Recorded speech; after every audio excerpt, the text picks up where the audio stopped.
a pesar de los esfuerzos de la Fundación, de la misma Iglesia, no se ha mostrado la grandeza, no se ha mostrado de manera contundente, como lo ha hecho la Fundación, de espíritu de misericordia y compasión que todos los actos de Monseñor Romero llevaron desde la Iglesia.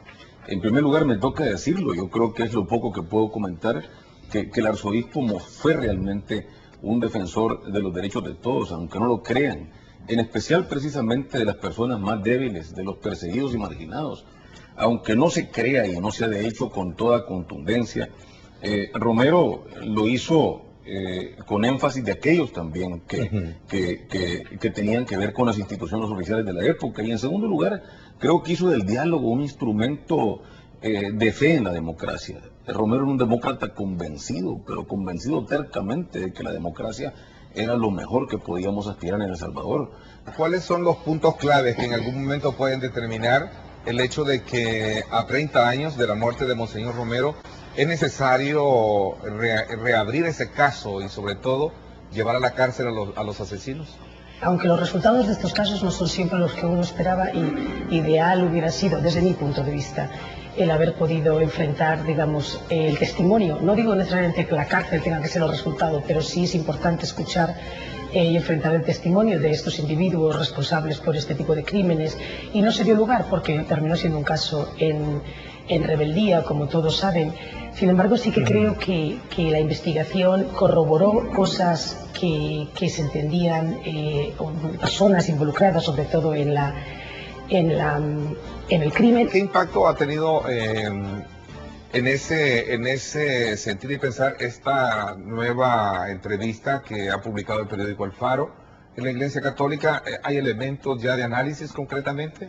No, todavía absolutamente ninguno, porque yo personalmente no lo he leído y no lo he visto tampoco en internet, no he tenido tiempo, así que no podía yo dar un juicio de lo que dice o de las repercusiones que puede tener.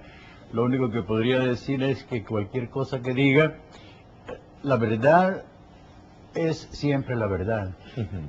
El Evangelio nos dice Jesús en una parte, la verdad les hará libres. Mientras no conozcamos la verdad, seguimos siendo esclavos. Y esta verdad, si es que se llega a esa verdad, nos hará más libres. Así que me parece que no puede traer, la verdad nunca puede traer consecuencias negativas. En realidad, lo que pueda estar diciendo el capitán Saravia aquí, como dice muy bien Roberto, ya lo sabíamos, ya se sabía, ya se mencionaban los nombres.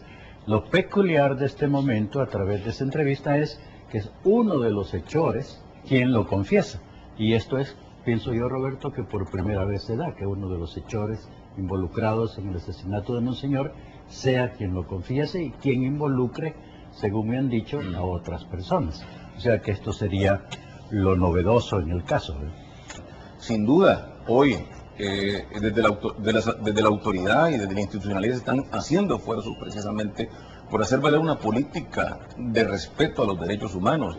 Y creo que el gesto, que no solamente es gesto, sino es un acto oficial e institucional del presidente Funes, de no solamente reconocer el error histórico, sino de reparar oficialmente la figura del arzobispo Romero, que tanta denigración sufrió durante estos años, es un acto singular que hay que respetar y valorar también. ¿Sería para otros abrir viejas heridas?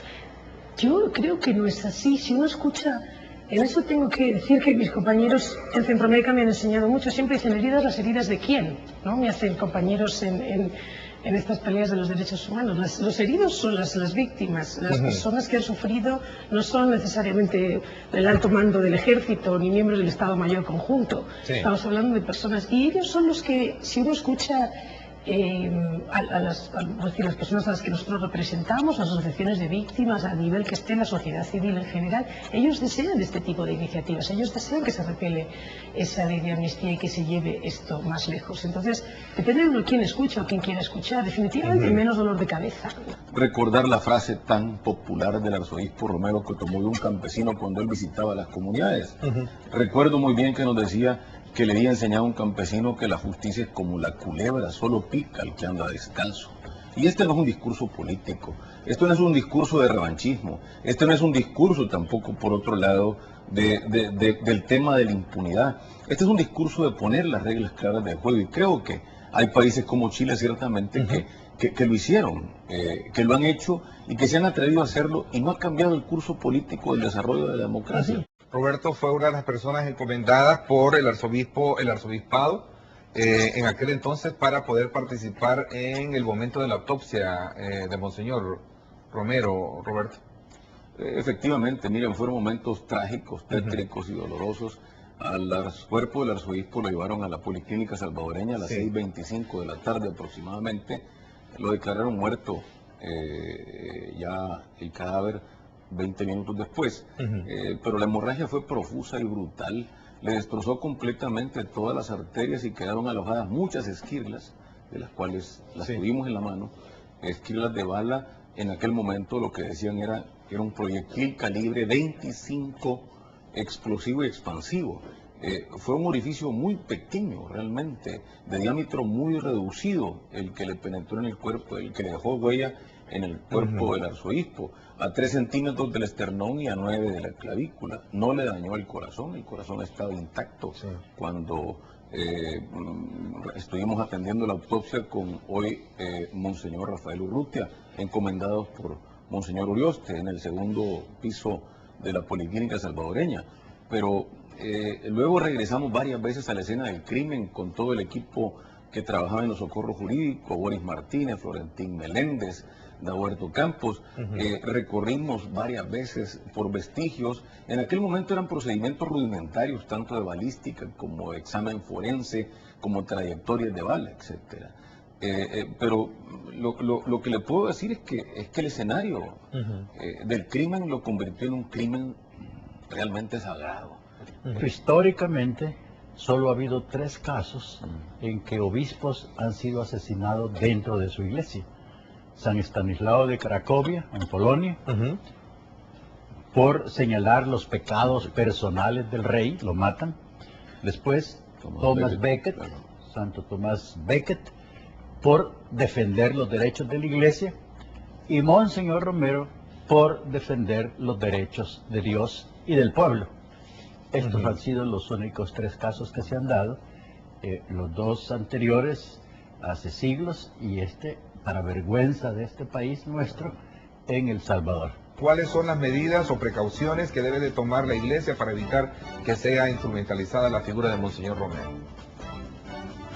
Yo creo que la iglesia puede llamar a que no se lo instrumentalice, a que no se lo politice. Y yo quisiera con eso aclarar una cosa. Cuando se habla de politización de parte de un grupo de Monseñor Romero, se habla de la izquierda, y tiene razón, pero no se habla de la derecha, que la derecha lo ha politizado también, al denigrarlo, al decir que fue marxista, al decir que fue subversivo, al decir que fue comunista. Recuerden todos los campos pagados de los periódicos de aquel tiempo y los editoriales también, qué figura hacían de él, y eso se debe de tener en cuenta.